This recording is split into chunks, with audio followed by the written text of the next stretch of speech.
परीक्षित और युधिष्ठिर के बीच संवाद गहराता जा रहा था। इस बार परीक्षित ने गंभीर स्वर में पूछा, राजा के लिए धर्म का क्या महत्व है? युधिष्ठिर ने गहरी सांस ली और बोले, पुत्र, राजा और धर्म एक दूसरे के बिना अधूरे हैं। यदि राजा धर्म के मार्ग से हट जाए तो उसका राज्य भोग और अन्याय का केंद्र बन जाता है। राजा को सदैव धर्म के अनुरूप शासन करना चाहिए, क्योंकि धर्म ही राजा की असली शक्ति है। परीक्षित ने सोचा और फिर पूछा, लेकिन धर्म का पालन करना हमेशा आसान नहीं होता। कई बार परिस्थितियां विपरीत हो जाती हैं। ऐसे में राजा को क्या करना चाहिए? युधिष्ठिर ने गंभीर स्वर में उत्तर दिया, सही कहा पुत्र, कई बार धर्म कठिनाइयों में डाल देता है, लेकिन सच्चा राजा वही होता है जो हर स्थिति में धर्म को बनाए रखे। कभी कभी राजा को परिस्थितियों के अनुसार निर्णय लेना पड़ता है, लेकिन उसका आधार हमेशा धर्म ही होना चाहिए। परीक्षित ने पूछा, क्या कभी ऐसा हुआ जब आपको धर्म और राज्य के बीच कठिन निर्णय लेना पड़ा? युधिष्ठिर की आंखों में बीते समय की छवि तैर गई। वे बोले, हाँ पुत्र, जब हमने महाभारत का युद्ध जीता और हस्तिनापुर का राजसिंहासन मुझे सौंपा गया, तब मेरे मन में शंका थी। मैंने सोचा, क्या यह राज्य सच में मेरा है? क्या मैंने इसे धर्म के अनुसार प्राप्त किया?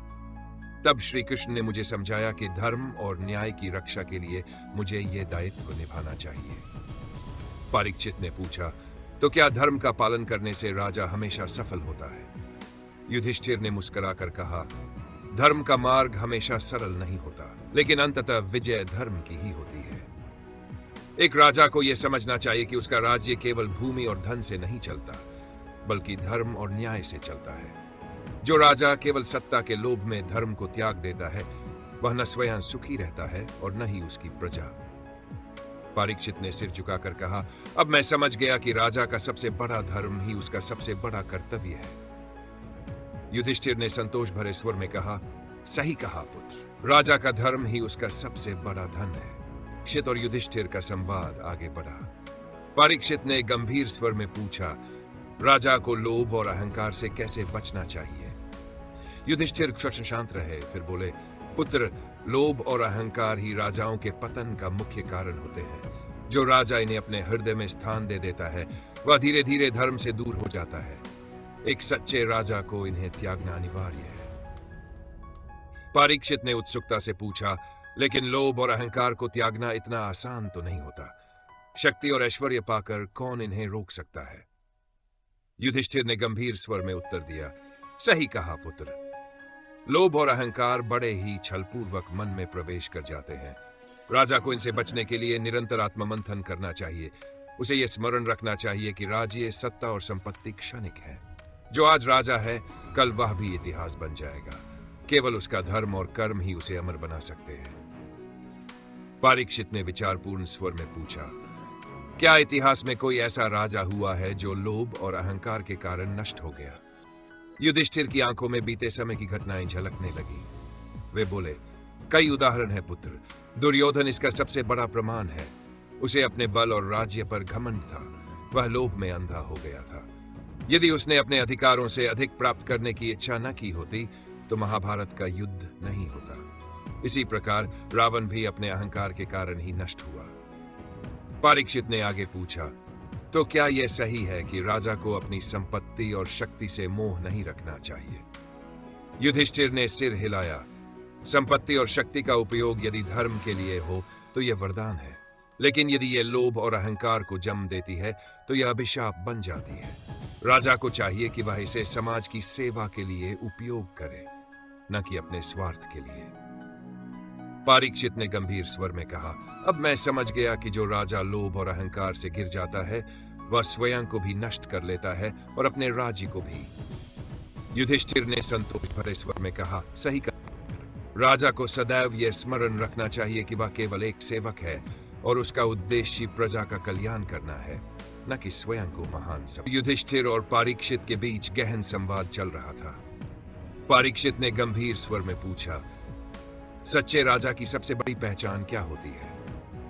युधिष्ठिर ने एक क्षण को आंखें मूंद ली, मानो किसी गहरे विचार में डूब गए हों।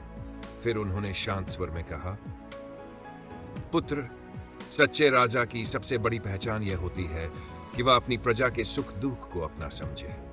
वह न केवल न्यायप्रिय हो बल्कि दयालु और करुणा में भी हो।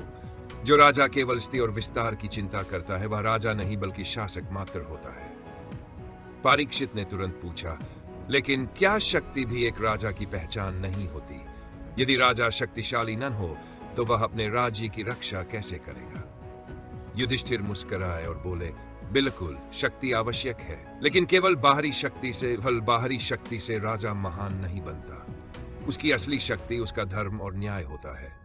यदि राजा न्यायप्रिय है तो उसकी प्रजा स्वयं उसके लिए लड़ने को तैयार रहती है, लेकिन यदि वह अन्यायी है तो उसकी सेना भी एक दिन उसका साथ छोड़ देती है।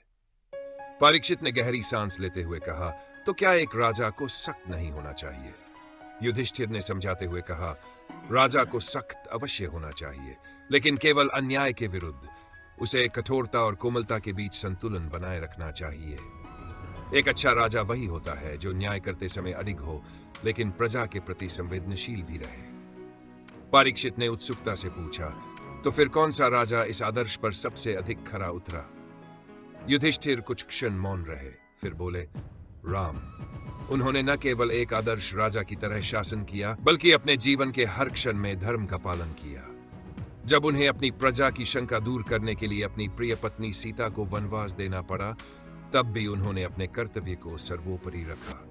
एक राजा को कभी कभी व्यक्तिगत भावनाओं से ऊपर उठकर प्रजा के हित में निर्णय लेना पड़ता है। परीक्षित ने सिर झुकाकर कहा, अब मैं समझ गया कि सच्चा राजा केवल युद्धों से नहीं बल्कि अपने धर्म, न्याय और करुणा से महान बनता है। युधिष्ठिर ने संतोष से कहा, सही कहा पुत्र, सच्चा राजा वही है जो प्रजा के हृदय में राज करता है, न कि केवल सिंहासन पर। युधिष्ठिर और परीक्षित के बीच चर्चा जारी थी। परीक्षित ने जिज्ञासु स्वर में पूछा, राजा को अपनी प्रजा से कैसा व्यवहार करना चाहिए?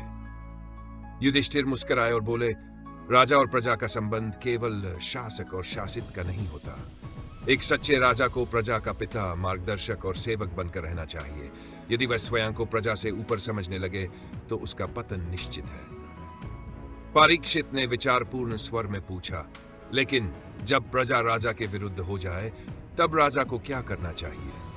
युधिष्ठिर ने उत्तर दिया, यदि प्रजा संतुष्ट हो तो सबसे पहले राजा को आत्मचिंतन करना चाहिए। क्या उसने कोई अन्याय किया है? क्या उसकी नीतियों से प्रजा दुखी है? यदि ऐसा है तो उसे अपने निर्णयों पर पुनर्विचार करना चाहिए। लेकिन यदि प्रजा किसी बाहरी प्रभाव या भ्रम के कारण भटकी हो तो राजा को धैर्य और समझदारी से स्थिति को संभालना चाहिए। परीक्षित ने गंभीर स्वर में पूछा, क्या राजा को अपनी प्रजा से डरना चाहिए? युधिष्ठिर ने मुस्कुराकर कहा, नहीं पुत्र, राजा को अपनी प्रजा से प्रेम करना चाहिए, न कि डरना। जो राजा प्रजा का विश्वास जीत लेता है उसे भय की कोई आवश्यकता नहीं होती, लेकिन जो अन्यायी होता है उसे अपनी ही प्रजा से डरना पड़ता है।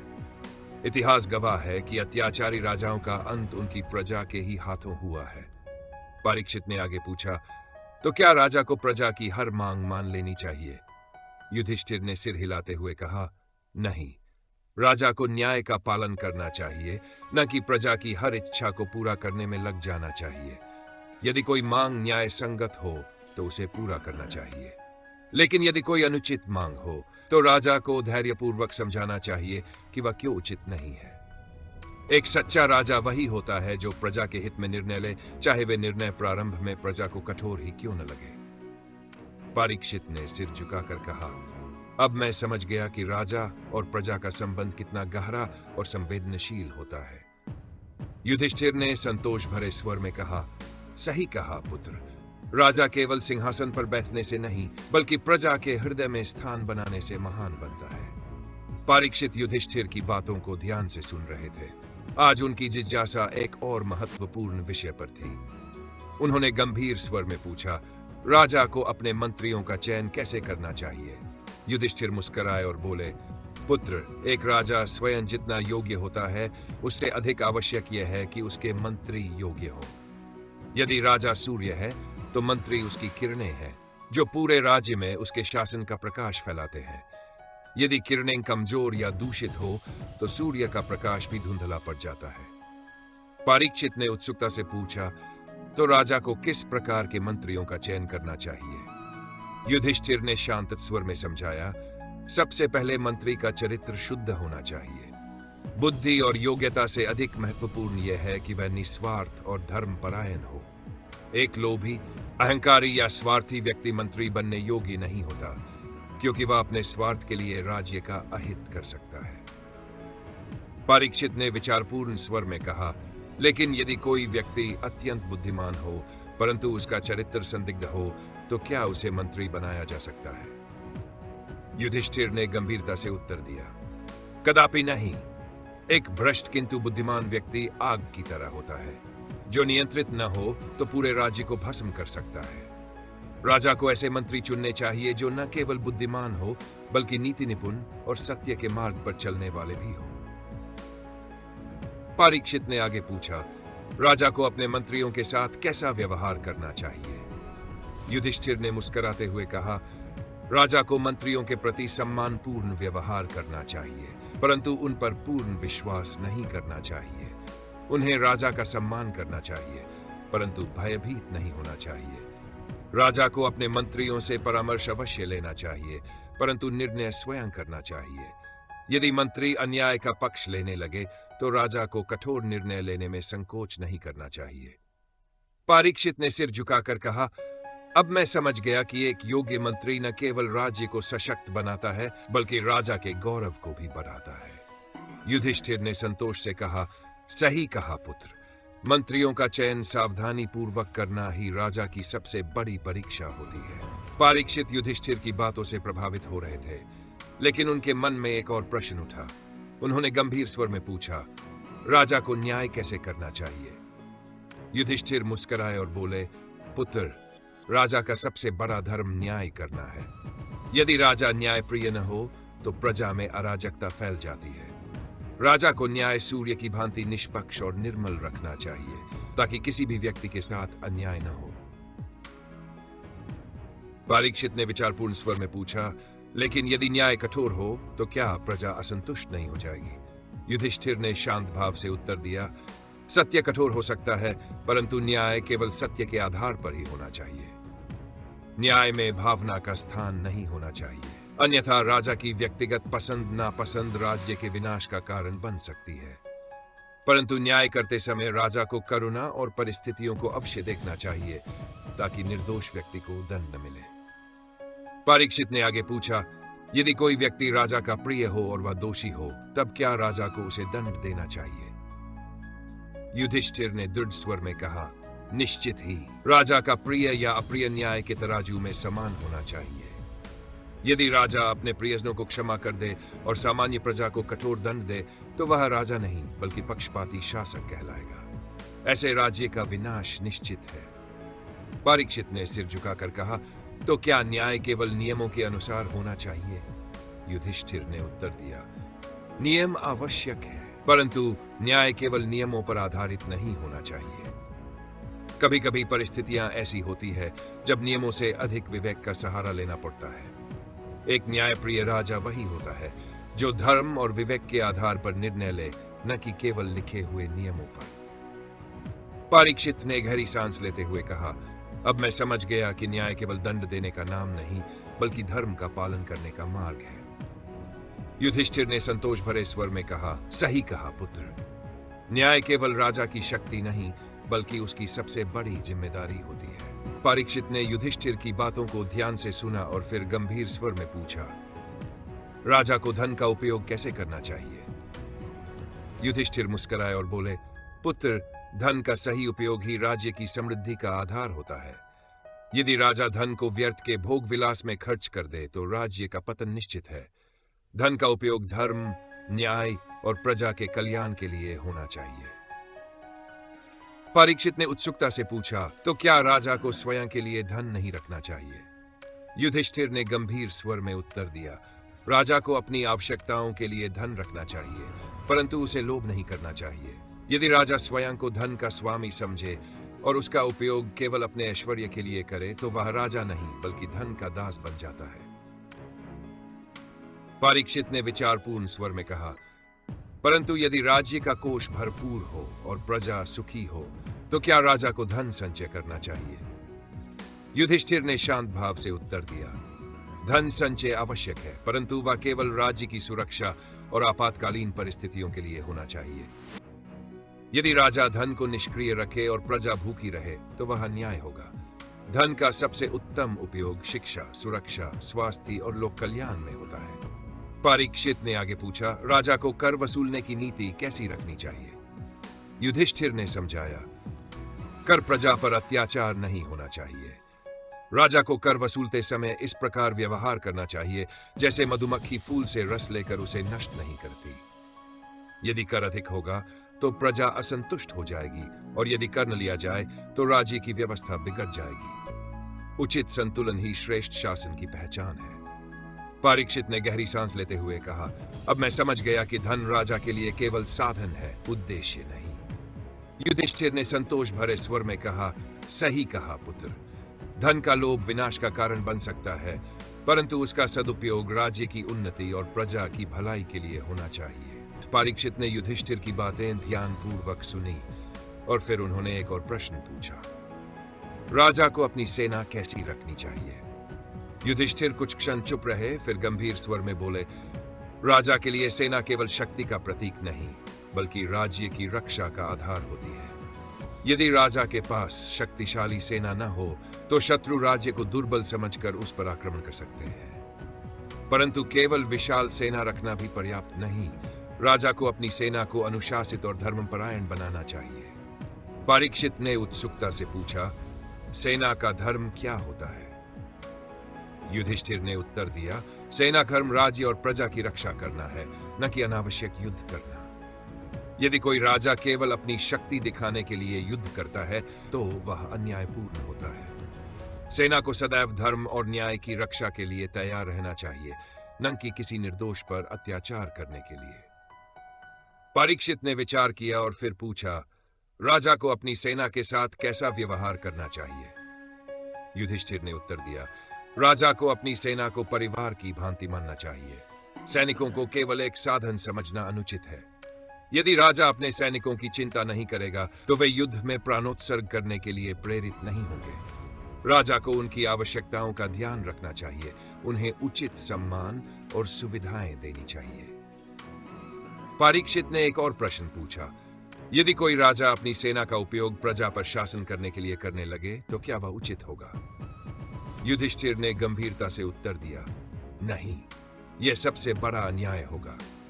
सेना का कार्य प्रजा की रक्षा करना है, न कि उन पर अत्याचार करना। यदि कोई राजा अपनी सेना को बलपूर्वक अपनी प्रजा पर शासन करने के लिए उपयोग करता है तो उसका पतन निश्चित है। ऐसा शासन अधिक समय तक नहीं टिकता, क्योंकि भय के स्थान पर प्रेम और न्याय से ही राज्य स्थिर रहता है। परीक्षित ने सिर हिलाया और कहा, अब मैं समझ गया कि सेना केवल शक्ति नहीं बल्कि राजा की जिम्मेदारी भी होती है। युधिष्ठिर ने संतोष भरे स्वर में कहा, सही कहा पुत्र। सेना का उपयोग केवल राज्य की रक्षा के लिए होना चाहिए, न कि शक्ति प्रदर्शन के लिए। परीक्षित ने युधिष्ठिर की बातों को ध्यान से सुना और फिर एक और महत्वपूर्ण प्रश्न पूछा, राजा को अपने मंत्रियों का चयन कैसे करना चाहिए? युधिष्ठिर हल्की मुस्कान के साथ बोले, पुत्र, एक राजा का भाग्य उसके मंत्रियों पर निर्भर करता है। यदि राजा योग्य मंत्रियों का चयन करता है तो उसका राज्य समृद्ध और स्थिर बना रहता है। परंतु यदि राजा अयोग्य और लोभी लोगों को मंत्री बना ले तो राज्य का पतन अवश्यंभावी हो जाता है। परीक्षित ने उत्सुकता से पूछा, तो राजा को किन गुणों को ध्यान में रखते हुए मंत्रियों का चयन करना चाहिए? युधिष्ठिर ने विस्तार से समझाया, मंत्री को बुद्धिमान, नीतिज, ईमानदार और निष्पक्ष होना चाहिए। उसे केवल राजा की हां में हां मिलाने वाला नहीं होना चाहिए, बल्कि सत्य बोलने का साहस रखना चाहिए। यदि मंत्री केवल राजा को प्रसन्न करने के लिए झूठ बोले तो राज्य में अन्याय बढ़ जाता है और जनता दुखी हो जाती है। परीक्षित ने सोचा और फिर कहा, परंतु कई बार राजा अपने ही रिश्तेदारों को मंत्री बना लेता है, क्या यह उचित है? युधिष्ठिर ने गंभीर स्वर में उत्तर दिया, रिश्तेदार को मंत्री बनाने में कोई दोष नहीं, परंतु चयन का आधार केवल संबंध नहीं होना चाहिए। यदि वह योग्य है तो उसे मंत्री बनाया जा सकता है, परंतु केवल इसलिए कि वह राजा का प्रिय है, यह राज्य के लिए घातक हो सकता है। परीक्षित ने आगे पूछा, यदि कोई मंत्री राजा के निर्णयों का विरोध करता है तो क्या उसे हटा देना चाहिए? युधिष्ठिर मुस्कुराए और बोले, नहीं पुत्र, एक सच्चा मंत्री वही होता है जो राजा को गलत मार्ग पर जाने से रोक सके। यदि राजा अपने मंत्रियों को केवल आज्ञापालक बनाएगा और उनके मतों को अस्वीकार करेगा तो वह अपने लिए संकट को न्योता देगा। मंत्री वही श्रेष्ठ है जो न्याय और धर्म की रक्षा के लिए राजा को उचित परामर्श दे, चाहे वह उसे पसंद आए या नहीं। परीक्षित ने गहरी सांस लेते हुए कहा, तो मंत्रियों को राजा से भयभीत नहीं होना चाहिए, बल्कि उन्हें सत्य और धर्म का पालन करना चाहिए। युधिष्ठिर ने संतोष भरे स्वर में कहा, बिल्कुल, राजा और मंत्री का संबंध गुरु और शिष्य जैसा होता है। राजा की सफलता का आधार उसके मंत्री होते हैं, इसलिए उन्हें बुद्धिमान, नीति निपुण और सत्यनिष्ठ होना चाहिए। परीक्षित ने युधिष्ठिर की बातें ध्यानपूर्वक सुनी और फिर एक और महत्वपूर्ण प्रश्न पूछा, राजा को अपनी प्रजा के साथ कैसा व्यवहार करना चाहिए? युधिष्ठिर ने मुस्कुराते हुए कहा, पुत्र, राजा का असली धर्म उसकी प्रजा की सेवा करना है। राजा केवल सिंहासन पर बैठने वाला शासक नहीं, बल्कि वह अपने राज्य का सबसे बड़ा सेवक होता है। जिस राजा की प्रजा सुखी और संतुष्ट होती है, वही सच्चा राजा कहलाता है। परीक्षित ने विचार किया और फिर पूछा, लेकिन कई बार राजा को कठोर निर्णय भी लेने पड़ते हैं, क्या यह प्रजा के प्रति अन्याय नहीं होगा? युधिष्ठिर ने गंभीर स्वर में उत्तर दिया, राजा को न्यायप्रिय और दृढ़ होना चाहिए, लेकिन वह कभी अन्यायी नहीं हो सकता। कई बार ऐसे अवसर आते हैं जब राजा को कठिन निर्णय लेने पड़ते हैं, परंतु यदि वे निर्णय धर्म और न्याय के आधार पर लिए जाएं, तो वे कभी अन्यायपूर्ण नहीं होते। राजा का उद्देश्य अपने राज्य में संतुलन बनाए रखना होना चाहिए। यदि कोई व्यक्ति समाज के लिए संकट बन रहा हो तो राजा को उचित दंड देना चाहिए, लेकिन क्रोध या पक्षपात में आकर नहीं, बल्कि न्याय के साथ। परीक्षित ने आगे पूछा, राजा को अपनी प्रजा की आवश्यकताओं का ध्यान कैसे रखना चाहिए? युधिष्ठिर बोले, राजा को अपनी प्रजा से कभी दूर नहीं रहना चाहिए। उसे स्वयं नगरों और गांवों में जाकर यह देखना चाहिए कि लोग किस प्रकार जीवन यापन कर रहे हैं, कौन से कष्ट झेल रहे हैं और उनकी आवश्यकताएं क्या है। केवल महल में बैठकर शासन करने वाला राजा प्रजा की पीड़ा को नहीं समझ सकता। परीक्षित ने सहमति में सिर हिलाया और फिर पूछा, यदि राजा की प्रजा स्वयं अनुचित मार्ग पर चली जाए तो क्या उसे कठोर दंड देना चाहिए? युधिष्ठिर ने समझाया, पहले राजा को अपनी प्रजा को शिक्षित करना चाहिए। यदि प्रजा अजानवश गलत मार्ग पर चली जाती है तो राजा को उन्हें सही मार्ग पर लाने का प्रयास करना चाहिए। शिक्षा और नीति से समझाने के बाद भी यदि कोई अन्याय और अधर्म करता है, तब राजा को कठोर निर्णय लेने पड़ते हैं। लेकिन याद रखना, राजा का उद्देश्य दंड देना नहीं, बल्कि अपने राज्य को धर्म और सत्य के मार्ग पर बनाए रखना होना चाहिए। परीक्षित ने सोचा और फिर कहा, इसका अर्थ यह हुआ कि राजा को अपनी प्रजा का केवल पालन पोषण ही नहीं, बल्कि मार्गदर्शन भी करना चाहिए। युधिष्ठिर ने प्रसन्नता से कहा, सही कहा पुत्र, एक सच्चा राजा वही होता है जो प्रजा के कल्याण के लिए अपना जीवन समर्पित कर दे। राजा और प्रजा का संबंध पिता और पुत्र जैसा होता है। यदि राजा प्रजा से प्रेम करेगा तो प्रजा भी उसके प्रति निष्ठावान रहेगी।